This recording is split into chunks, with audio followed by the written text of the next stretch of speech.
नमस्कार दर्शकों, जय श्री राधे राधे। स्वागत है आप सभी का राधा लाडली जी के ज्ञान YT यूट्यूब चैनल। चाहे मर जाना पर ये 8 काम कभी मत करना। एक चूहे का ज्ञान उपदेश। किसी स्थान पर एक सन्यासी का मत था। वह दिन में इधर उधर से भिक्षा में भोजन मांग कर लाता था और शाम को भोजन करने के बाद जो रोटियां बच जाती थी सन्यासी उन एक थैले में रखकर खूंटी पर टांग देता था। एक दिन जीवक नाम के एक चूहे ने उस भोजन को देख लिया कि सन्यासी के थैले में भोजन रखा रहता है। अब तो जीवक चूहा रोजाना उस थैले में से भोजन निकाल कर खा जाया करता था। एक दिन सन्यासी को उसकी इस हरकत के बारे में पता चल गया कि वो रोज रोज उसके थैले में से भोजन खा जाता है। सन्यासी उसी दिन से अपने पास लाठी रखकर बैठने लगा। वह बीच बीच में अपनी लाठी जमीन पर पटकता रहता ताकि चूहा डरकर उसके थैले पर ना चढ़े। पर चूहा तो चूहा था, उसे एक बार भोजन का स्वाद लग गया, फिर कहाँ वो मानने वाला था।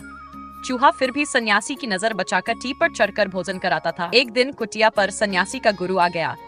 दोनों ने बड़े प्रेम से बैठकर भोजन किया। उसके बाद जो भोजन बच गया सन्यासी ने रोज की तरह उसे थैले में रख दिया। उसके बाद वही जमीन पर चटाई बिछाई और गुरु चेला लेटकर बातें करने लगे। गुरु सन्यासी को कुछ उपदेश की बातें सुनाने लगा। सन्यासी को तो पता ही था कि आज उसने थैले में स्वादिष्ट भोजन रखा है और वो चूहा उस भोजन को खाने के लिए आ सकता है। चूहे को डराने के लिए सन्यासी बीच बीच में अपनी लाठी जमीन पर पटक टक कर बजा देता था। लाठी की बार बार फटफट सुनकर सन्यासी के गुरु को गुस्सा आ गया।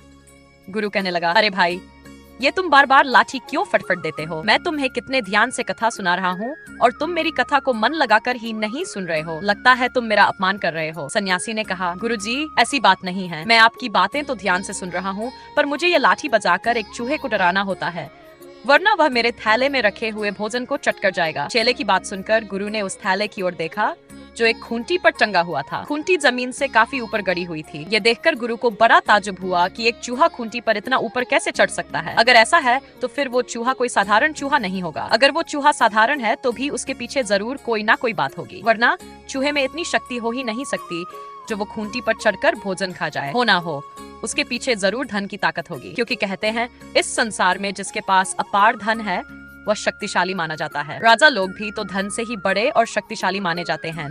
धनहीन को भला कौन राजा बनाता है? सन्यासी का गुरु सोचते सोचते इस नतीजे पर पहुंचा कि जरूर इस चूहे के पास बहुत अधिक धन होगा। यही सोचकर उसने चूहे के बिल वाली जगह को फावड़े से खोदना शुरू कर दिया। खोदने पर उसे खजाने का एक बड़ा भंडार मिल गया।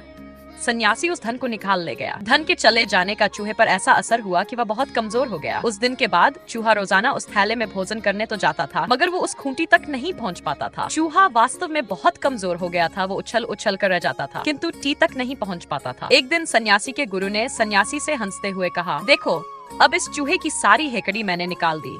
इस चूहे की सारी शक्ति मैंने एक झटके में खत्म कर दी। धन के जाने से ये कितना दुर्बल हो गया है, इसका क्या हाल हो गया है।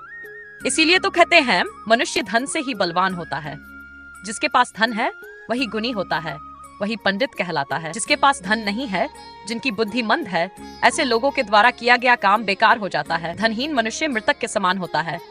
उसके अपने सगे रिश्तेदार भी उसे मरा हुआ समझते हैं। जिसके पास धन हो उसके सैकड़ों मित्र अपने आप बन जाते हैं। अधिक से अधिक लोग उसके घर में रिश्तेदारी बनाना चाहते हैं। धनवान की बुराइयों को भी अच्छाई ही बताते हैं। धनी व्यक्ति के गुण गाने वाले अनेकों होते हैं, निर्धन की कहने वाला कोई नहीं, स्त्री वाला कोई नहीं होता। कहते हैं कि जिस घर में बेटा ना हो, मित्र ना हो, तो वह घर सना होता है, पर गरीब के लिए तो पूरा संसार ही सना होता है। जो वाणी, जो शरीर, जो बुद्धि, जो इंद्रिया, जो अंग धन होने पर अपने आप चलने लगते हैं, वही सब धन के ना रहने पर काम करना छोड़ देते हैं। चेहरे की चमक और उत्साह धन होने पर दुगना रहता है, वही धन के नष्ट होने पर मलिन हो जाता है। इसीलिए कहते हैं जिसके पास धन है उसके पास सब कुछ है। चूहा अब समझ तो गया था कि उसका धन छिन जाने से उसका सब कुछ चला गया है। अब उस स्थान पर और अधिक रहना उसके लिए ठीक नहीं है। अपने मन की बात वो कहे तो किससे कहे, क्योंकि विद्वान लोग कहते हैं कि समझदार मनुष्य को अपने धन नष्ट होने की बात, अपने मन का दुख, घर में होने वाला दुराचार, किसी के द्वारा ठगे जाने वाली बात, किसी के द्वारा अपमानित होने की बात, ये बातें किसी दूसरे को नहीं बतानी चाहिए। चूहे ने विचार किया कि ज्ञानी लोगों का मानना है कि जिससे विधाता रूठ गया हो, जिसकी मेहनत भी काम ना आती हो, ऐसे लोगों को केवल जंगलों में ही सुख मिल सकता है। भले मनुष्य के लिए तो संसार में 2 ही मार्ग शेष बचते हैं, या तो वह सबका सम्मान पाता है या फिर वह वन में निवास करता है। चूहे ने सोचा कि अब तो जंगल में ही चलना ठीक है। यदि भिक्षा मांगकर भी जीवन व्यतीत करने की बात सोचूं तो भी अच्छा नहीं होगा, क्योंकि धन हानि हो जाने पर यदि प्राणी अग्नि के हवाले शरीर को कर दे तो अच्छा है, किंतु गरीब बनकर मांगना उचित नहीं। मनुष्य जब दरिद्र हो जाता है तो उसको शर्म आने लगती है, और शर्म करेगा तो वो कुछ पुरुषार्थ नहीं कर पाएगा, मेहनत नहीं करेगा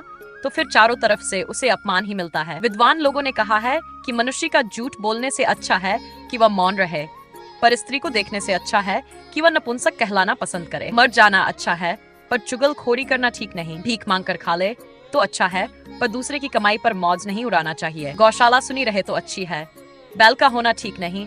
वैश्या स्त्री हो तो अच्छी है, पर विचार पत्नी ठीक नहीं। वन में साग पात खाकर रहना ठीक है, पर मूर्ख राजा के राज्य में रहना बिल्कुल ही ठीक नहीं। दुश्मन की मित्रता ठीक है, पर मूर्ख और अज्ञानी मित्र का होना ठीक नहीं। यही सब बातें सोच विचार कर चूहे ने वो स्थान छोड़ने का निश्चय किया और जंगल में एकांत में रहकर अपने जीवन को व्यतीत करने की बात सोची, क्योंकि कहते दूसरों के टुकड़ों पर अपना जीवन व्यतीत करना ये बिल्कुल भी ठीक नहीं है। इससे अच्छी तो मौत है, क्योंकि बड़े लोगों ने कहा है थोड़ी शिक्षा से पंडिताई, धन देकर किया गया संभोग, चाकरी या भिक्षा मांगकर भोजन करना अच्छे पुरुषों के लिए 3 महाविडंबना होती है। बहुत समय तक परदेश में रहने वाला, दूसरों के सहारे जीने वाला, दूसरों के घर पर सोने वाला मनुष्य यदि जीता है तो उसकी मृत्यु और जीवन में कोई अंतर नहीं समझना चाहिए। उसकी मृत्यु ही उसे गति देती है। यह सब सोचकर उस चूहे ने उस धन को दोबारा पाने की चेष्टा नहीं की, क्योंकि लोभ से बुद्धि चंचल हो जाती है। लोभ के कारण ही मन में तृष्णा बढ़ जाती है। लोभी प्राणी लोक पर लोक दोनों में ही दुख भोगता है। चूहे ने निश्चय कर लिया कि अब वह यहाँ पर नहीं रहेगा। बस उसी समय वह वहाँ से निकल पड़ा। अभी वो चलने ही वाला कि सन्यासी ने उसे देख लिया। फिर क्या? सन्यासी ने उसके सिर पर एक जोर की लाठी का वार किया। उसकी ये कठोरता देखकर चूहा सोचने लगा कि अब उसे एक पल के लिए भी यहाँ पर नहीं रहना चाहिए और ना ही अपना दुखड़ा किसी को सुनाना चाहिए। जो धन का लोभी होता है, जो असंतोष होता है, जिसका मन चंचल होता है, जिसकी इंद्रियां अपने बस में नहीं होती, वैसे लोगों को मुसीबत अतिशीघ्र घेर लेती है। इसके विपरीत जिसका मन संतुष्ट रहता है, जो धन के लोभ में अंधा नहीं होता, उसके पास सब संपदा विद्यमान रहती है। जिस प्रकार जूता पहने आदमी को मानो सारी पृथ्वी ही चमड़े से ढकी लगती है, शांत चित्त और संतोषी प्राणियों को जो शांति मिलती है, वह धन के लोभी प्राणियों को कभी सपने में भी नहीं मिलती। जिसने कभी किसी स्वामी की सेवा नहीं की, जिसने कभी वियोग का दुख सहन नहीं किया, जिसने दन वचन कभी मुख से नहीं कहे, वैसे पुरुष का जीवन धन्य होता है। किंतु ऐसे भाग्यशाली प्राणी तो इस संसार में बहुत कम होते हैं। चूहे ने त्याग का मार्ग अपना लिया। वो जानता था कि यदि किसी पर मुसीबत आ जाए तो उसका विचार पूर्वक समाधान करना ही शोभा देता है। जो लोग बिना सोच विचार के काम शुरू कर देते हैं, वे सदा धोखा ही देते हैं। ये सब सोच विचार कर चूहा जंगल में चला गया। अपने बंधु बांधव में धनहीन होकर जीवन व्यतीत करने की अपेक्षा भयंकर बाधा और जंगल में रहना, पेड़ पर रहकर पके हुए फल खाकर पेट घर पेट भरना है। चूहा जब जंगल में पहुंचा तो फिर वहां जाकर एक कछुआ और कौवा से मित्रता हुई और वे तीनों साथ साथ बड़े आनंद से रहने लगी। दोस्तों, मैं उम्मीद करता हूँ ये कहानी आपको जरूर पसंद आई होगी। तो चलिए अपनी कीमती राय कमेंट में दीजिए और मिलते हैं आपसे अगली वीडियो में एक नई चर्चा के साथ। आप सभी का बहुत बहुत धन्यवाद।